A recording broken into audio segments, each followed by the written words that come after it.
मित्रों, भगवान श्री कृष्ण जब अर्जुन को गीता का उपदेश दे रहे थे तो उन्होंने अर्जुन को बताया कि इस संसार में कोई किसी का सगा नहीं होता है। थोड़ी सी जमीन जायदाद के लिए भाई भाई को मार देता है, बहू सास को मार देती है, सास बहू को मार देती है। मित्रों, आज की इस वीडियो में हम आपको एक कथा के माध्यम से बताने जा रहे कि कैसे 7 भाइयों ने अपनी इकलौती बहन को मारकर उसका मांस खा लिया। मित्रों, एक समय की बात है। देवर्षि नारद जी नारायण नारायण करते हुए कैलाश पर्वत पहुंच जाते हैं, जहां भगवान शिव और माता पार्वती बैठे हुए होते हैं। नारद जी कैलाश पहुंचकर भगवान शिव और माता पार्वती को प्रणाम करते हैं और फिर कहते हैं, भगवान, मैं आपके पास एक प्रश्न का उत्तर जानने आया हूं, कृपया मेरे इस प्रश्न का उत्तर दे दीजिए। तब भगवान शिव जी कहते हैं, कहो। देवर्षि, आपको कौन सा प्रश्न है जिसका उत्तर आप मुझसे जानना चाहते हैं? तब नारद जी कहते हैं, भगवान, इस कलयुग में पृथ्वी लोक में ये कैसा समय आ गया है जहां भाई भाई को मार देता है, छोटी बहन बड़ी बहन को मार देती है, सास बहू को मार देती है, अपितु बहू सास को भी मार देती है। पृथ्वी लोक पर यह कौन सी माया चल रही है कि कोई किसी का सगा नहीं है? प्रभु, कृपया आप मुझे इस प्रश्न का उत्तर समझाएं कि कोई किसी का सगा क्यों नहीं है। तब भगवान शिव जी कहते हैं, हे देवर्षि, मैं आपको 7 भाइयों की एक कथा के माध्यम आपके इस प्रश्न का उत्तर दूंगा, जिसमें 7 भाइयों ने मिलकर अपनी इकलौती बहन को मारकर उसका मांस खा लिया। तब नारद जी कहते हैं, प्रभु, आप कथा सुनाइए और मेरे प्रश्न का उत्तर दीजिए। भगवान शिव कथा सुनाना प्रारंभ करते हैं। हे देवर्षि, बहुत पुराने समय की बात है। किसी जंगल के एक छोर पर एक कबीला था और उस कबीले में एक परिवार में 7 भाई और एक बहन थी। उन 8 के माता पिता जल्दी ही गुजर गए थे, तो बच्चों ने भी जल्दी अपनी अपनी जिम्मेदारियां समझ लीं। भगवान शिव कहते हैं, हे देवर्षि नारद जी, शुरू में उन्हें गुजारा करने में काफी परेशानी हुई, लेकिन समय के साथ सब कुछ उन्हें आसान लगने लगा। उन्होंने माँ बाप के बिना जीना सीख लिया था। भगवान शिव कहते हैं, हे देवर्षि नारद जी, यह बात उस समय की है जब समाज के पुरुषों का काम जंगली जानवरों का शिकार करना और औरतों का काम घर के कामकाज और बच्चों को संभालना होता था। उस परिवार में 7 भाई और एक बहन थी, जिसका नाम कावेरी था। वे सभी मिलजुल कर बड़े प्यार से रहते थे। दिन निकलते ही 7 भाई शिकार के लिए निकल जाते और बहन कावेरी सबके लिए खाना पकाती और घर के बाकी कामकाज करती। भाई जब जंगल से वापस आते तो बड़े बड़े जानवर और पक्षी आदि मारकर लाते थे। भगवान शिव आगे कहते हैं, हे देवर्षि नारद जी, वे 7 भाई जो भी चीज लाते, कावेरी उसे बड़े चाव से पकाती और सब भोजन करके संतुष्ट होते थे। इसी तरह दिन गुजरने लगे। भगवान शिव कहते हैं, हे देवर्षि नारद जी, एक दिन की बात है। 7 भाई जंगल में शिकार करने के लिए गए थे। शाम होने वाली थी और बहन सबके लिए खाना बना रही थी। जब वह सब्जी बनाने के लिए उस सब्जी को काट रही थी, तभी चाकू की तेज धार से उसकी एक उंगली कट गई। अब उस कटी हुई उंगली से खून की धारा बहने लगी। भगवान शिव कहते हैं, हे देवर्षि, अब बहन कावेरी ने सोचा कि यदि मेरे भाइयों ने मेरी कटी हुई उंगली देखी तो वे बहुत दुखी हो जाएंगे। इसलिए उसने यह सोचा कि अपने भाइयों को यह बात नहीं बतानी चाहिए और उनसे छिपा कर रखनी चाहिए। भगवान शिव कहते हैं, हे देवर्षि, कावेरी ने बहते हुए खून को अपनी ओढ़नी से पोंछना चाहा, किंतु उसने सोचा कि यदि उसके भाई उसकी ओढ़नी में लगे हुए खून के धब्बों को देखेंगे तो मुझसे पूछेंगे। फिर उसने सोचा कि चलो दीवार पर पोंछ देते हैं, लेकिन उसने सोचा कि दीवार पर खून को पोंछना ठीक नहीं रहेगा। यदि मेरे भाइयों ने देख लिया कि दीवार पर खून पोंछा हुआ है तो वह मुझसे अवश्य पूछेंगे और फिर मुझे बताना पड़ेगा और वे परेशान हो जाएंगे। भगवान शिव कहते हैं, हे देवर्षि नारद जी, फिर कावेरी बेचैन होकर इधर उधर घूमने लगी, लेकिन उसे कोई ऐसी जगह नहीं मिली जहां उसका बहता हुआ खून उसके भाइयों की नजरों से बच सके। इसलिए उसे कोई उपाय न मिलने पर उसने उसी सब्जी में जो वह खाने के लिए बना रही थी अपना खून पोंछ दिया। शाम को जब 7 भाई जंगल से वापस आए तो कावेरी ने अपने भाइयों के लिए खाना परोसा। भगवान शिव कहते हैं, हे देवर्षि नारद जी, आज 7 भाइयों को सब्जी बहुत ही स्वादिष्ट लगी। 7 भाई अपनी अपनी उंगलियां चाटते रह गए और अपनी बहन कावेरी की पाक कला की तारीफ करने लगे। अपनी तारीफ सुनकर कावेरी भी खुशी से फूले नहीं समा रही थी। भगवान शिव कहते हैं, हे देवर्षि, सातों भाई दिन भर काम करने के कारण थक गए थे। सातों भाई उस दिन जल्दी सो गए। भगवान शिव आगे कहते हैं, हे देवर्षि, अगली सुबह रोज की तरह वे सातों भाई जंगल को चले गए। जब वे थोड़ी दूर चले तो उन्हें प्यास लग गई। तब पास की झील में सातों भाइयों ने पानी पिया और वहीं पास के पेड़ के नीचे जाकर बैठ गए और बातें करने लगे कि रात के भोजन में बहन कावेरी ने जो सब्जी बनाई थी वह बहुत स्वादिष्ट थी। सभी उसी सब्जी की चर्चा करने लगे। सातों भाइयों ने कहा, इतना स्वादिष्ट खाना तो हमने आज तक नहीं खाया। भगवान शिव कहते हैं, हे देवर्षि, वे सातों भाई कहते हैं कि आज घर चलकर इसके बारे में अपनी बहन कावेरी से जरूर पूछेंगे और जानकर रहेंगे कि सब्जी में उसने ऐसा क्या मिलाया था जिससे वह सब्जी इतनी स्वादिष्ट बनी थी। शाम को सातों भाई जब घर आए तो दोबारा अपनी बहन कावेरी की पाक कुशलता की तारीफ करते हुए कहने लगे, हमारी प्यारी बहन कावेरी, कल रात की सब्जी में तुमने ऐसा क्या मिलाया था जो सब्जी इतनी ज्यादा स्वादिष्ट बनी थी। भगवान शिव कहते हैं, हे देवर्षि, कावेरी बताना तो नहीं चाहती थी क्योंकि वह सोच रही थी कि अगर उसके भाइयों को पता चला कि उसकी उंगली कट गई है तो सारे भाई दुखी हो जाएंगे। इसीलिए उसने कहा, कुछ नहीं बड़े भैया, सब्जी वही बनाई जो रोज बनाती हूं। तो उसका बड़ा भाई कहने लगा, प्यारी बहन, तुम्हें आज बताना ही पड़ेगा। मैं जानना चाहता हूं कि हमारी बहन ने इतनी स्वादिष्ट सब्जी कैसे बनाई। बड़ा भाई आगे कहता है, तुम्हें मेरी सौगंध है बहन, तुम्हें आज सच्चाई बतानी ही पड़ेगी। बड़े भाई का सब सम्मान करते थे, इसलिए बहन को भी अब सच बोलना पड़ा। उसने धीरे धीरे सारी बात बताते हुए कहा, भैया, मेरी उंगली कट गई थी तो बस इतना सा अपना खून सब्जी में मिला दिया था और ज्यादा कुछ नहीं। मैंने सोचा कि आप लोगों को पता चलेगा तो आप दुखी होंगे, इसलिए मैंने अपने खून को सब्जी में मिला दिया था।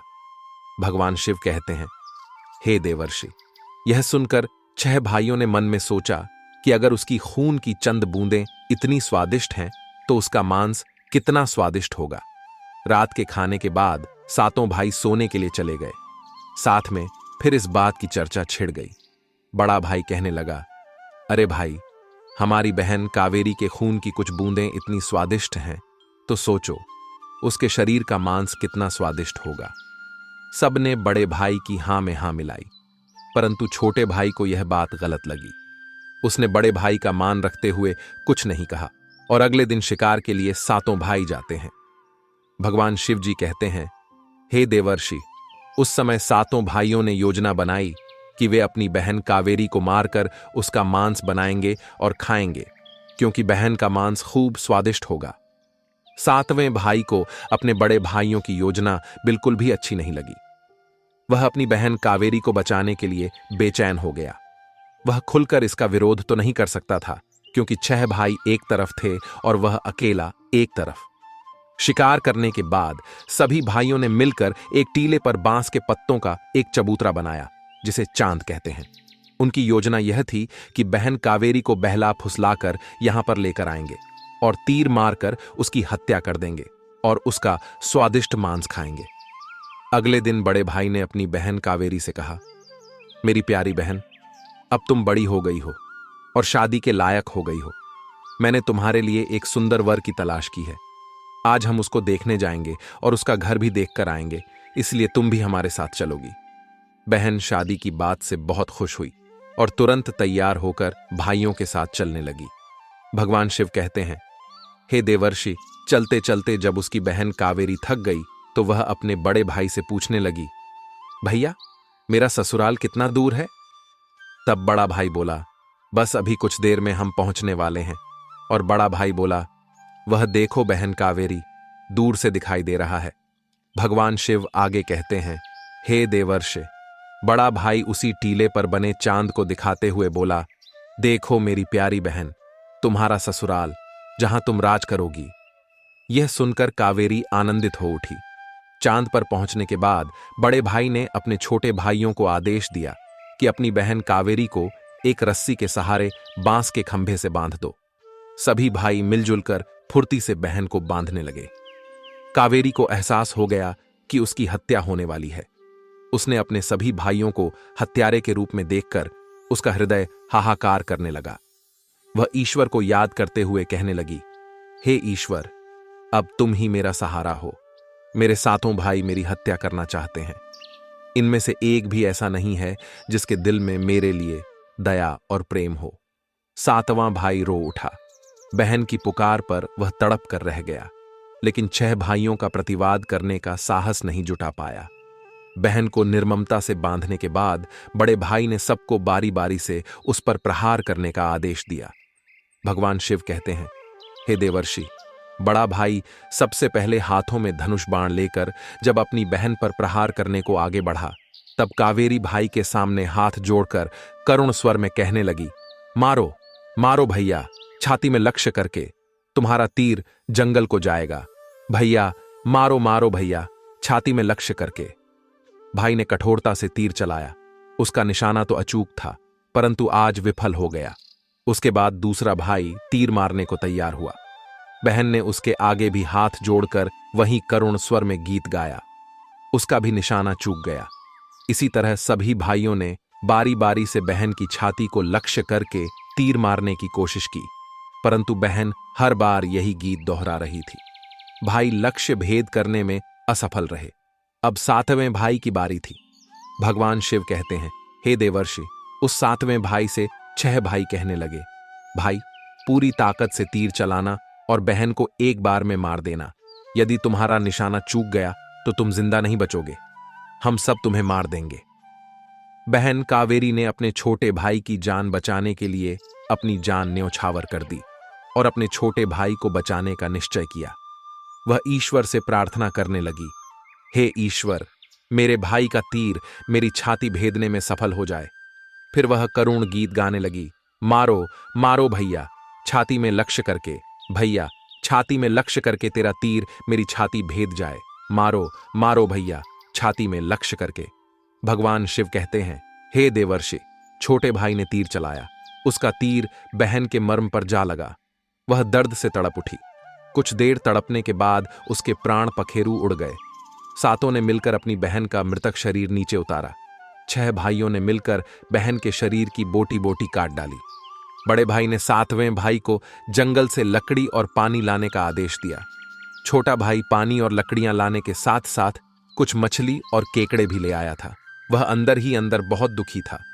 उसके भाई बहन का मांस बड़े शौक से पका रहे थे। छोटे भाई ने केकड़े और मछली बहन के मांस के साथ पकाने के लिए डाल दिए, जिससे उसने अपने खाने का जुगाड़ कर लिया। भगवान शिव कहते हैं, हे देवर्षि, चावल और मांस तैयार हो गया। छोटे भाई ने पहले ही अपने बैठने के स्थान पर एक छोटा सा गड्ढा खोद लिया था। उसने अपनी बहन के मांस को चुपके से उस गड्ढे में डाल दिया और मछली और भात खाने लगा। बाकी 6 भाई बहन की हड्डियां चबाने लगे तो छोटा भाई केकड़ा चबाने लगा। जब सब ने बहन के शरीर का स्वादिष्ट मांस खाकर अपना पेट भर लिया तो बड़े भाई ने 7वें भाई को कहा कि झूठा साफ कर दो। तब छोटे भाई ने बहन की बची कुची हड्डियां और शरीर के अन्य भाग जैसे सिर, नाखून, पंजे, इन सब को इकट्ठा करके एक गड्ढे में डाल दिया और ऊपर से मिट्टी से ढक दिया। कुछ समय बाद जहां पर बहन के मांस के टुकड़े डाले गए थे, उस स्थान पर बांस का एक पौधा उग आया। धीरे धीरे वहां पर बांस का झुंड बन गया। भगवान शिव कहते हैं, हे देवर्षि, एक बार एक संत आए और उसी बांस के झुरमुट तले छुपकर मलम करने लगे।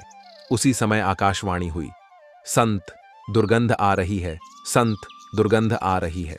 बार बार यह आकाशवाणी सुनने के बाद संत ने झटपट उस स्थान को साफ कर दिया। फिर उस संत ने झुरमुट में से एक बांस को काट लिया और अपने साथ ले गए। उस बांस को काटकर उस संत ने एक बहुत ही सुंदर बांसुरी बनाई और उसे बजाकर दिन भर लोगों के घर जाकर भिक्षा मांगने लगे। इसके बदले में खूब सारा उपदेश देने लगे। इस कार्य से उनकी रोजी रोटी चलने लगी। भगवान शिव कहते हैं, हे देवर्षि, एक दिन की बात है जब वह संत भिक्षा मांगने के लिए उसी कबीले नुमा गांव में चले गए जहां पर बहन कावेरी के 7 भाई रहते थे। जैसे ही वह संत बड़े भाई के द्वार पहुंचे और जैसे ही उन्होंने उस बांस से बनी बांसुरी बजाना शुरू किया, उसमें से आवाज आई, यही है दुश्मन सबसे बड़ा, नहीं बाजों रे बांसुरी, बड़े भाई के घर नहीं बाजों रे बांसुरी। बांसुरी आगे बोली, दया प्रेम सब छोड़कर रिश्ते में यही दाग लगाया है, नहीं बाजों रे बांसुरी, यही है दुश्मन सबसे बड़ा। बांसुरी से यही धुन बार बार निकल रही थी। इस तरह की करुण आवाज सुनकर बड़े भाई के पसीने छूटने लगे। उसने अपनी पत्नी से कहा, इस संत को तुरंत भिक्षा दो और यहां से विदा करो। बड़े भाई की पत्नी ने तुरंत ही उस संत को भिक्षा दी और उसे वहां से विदा कर दिया। इसी तरह से वह संत बाबा बारी बारी से 6 भाइयों के द्वार पर गए और उनके घर जाते ही बांसुरी ने स्वयं ही वही गीत बजाना शुरू कर दिया। उन 6 भाइयों ने भी अपनी पत्नी को तुरंत ही कुछ भिक्षा देकर संत को विदा करने को कहा। उन 6 भाइयों के मन में डर समा गया कि कहीं अगर यह संत ज्यादा देर रुका तो पोल खुल जाएगी कि उन्होंने ही अपनी बहन की हत्या की है। अब अंत में संत 7वें भाई के द्वार पर पहुंचे। भगवान शिव कहते हैं, हे देवर्षि, वह 7वां भाई अभी तक कुंवारा था और अकेले रहता था। जब योगी बाबा उसके द्वार पर उपस्थित हुए तो बांसुरी बोल उठी, बाजो रे बांसुरी मेरे सबसे छोटे भाई के घर, मेरे छोटे भाई ने मन की बात मन में छुपा कर रखी है। भगवान शिव कहते हैं, हे देवर्षि, बांसुरी बोली, यही है मेरे सबसे प्यारे भाई का घर। योगी की बांसुरी से इतने प्यारे और दिलचस्प गीत बजते सुनकर छोटे भाई ने उन्हें सम्मान के साथ अपने घर में बैठने के लिए स्थान दिया और जलपान से उनका सत्कार किया। उसके बाद छोटे भाई ने बांसुरी के विषय में चर्चा की। तब योगी ने बांसुरी के जन्म की कहानी छोटे भाई को बताई कि कैसे उसने बांस को काटकर बांसुरी बनाई है और कैसे आकाशवाणी हुई थी। छोटे भाई ने उस बांसुरी को योगी से मांगने की प्रार्थना की तो योगी ने उसे वह बांसुरी सौंप दी। भगवान शिव कहते हैं, हे देवर्षि, योगी के चले जाने के बाद छोटे भाई ने बांसुरी को अपने बिस्तर के सिरहाने की तरफ साफ सुथरे स्थान पर धूप दीप जलाकर सम्मान के साथ रख दिया। कुछ दिनों के बाद छोटे भाई के घर में परिवर्तन दिखाई देने लगे। जब वह काम से घर लौटकर आता तो सारा घर साफ सुथरा होता था। जब रोज रोज यही बात होने लगी तो छोटे भाई ने अपनी भाभियों के घर जाकर पूछा, भाभी, मेरी गैर हाजिरी में आप लोग मेरे घर की साफ सफाई करती हैं क्या? सभी भाभियों ने जवाब दिया, हमें अपने घर के कामकाज से ही फुर्सत नहीं है, तुम्हारा घर कैसे साफ करेंगे? भगवान शिव कहते हैं, हे देवर्षि, छोटे भाई ने निश्चय किया कि आज वह छुपकर देखेगा कि उसका घर कौन साफ करके जाता है। इसीलिए छोटा भाई आज काम पर नहीं गया और वह घर के एक कोने में छुप गया।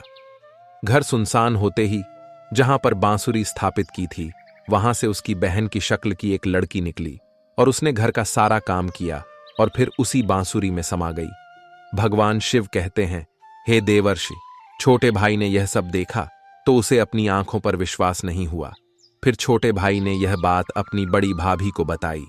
बड़ी भाभी ने अपने छोटे देवर को समझाया कि जैसे ही लड़की बांसुरी से बाहर निकले तुम उस बांसुरी को आग में डालकर जला देना और फिर उस पर तुलसी जल छिड़क देना, फिर देखना क्या होता है।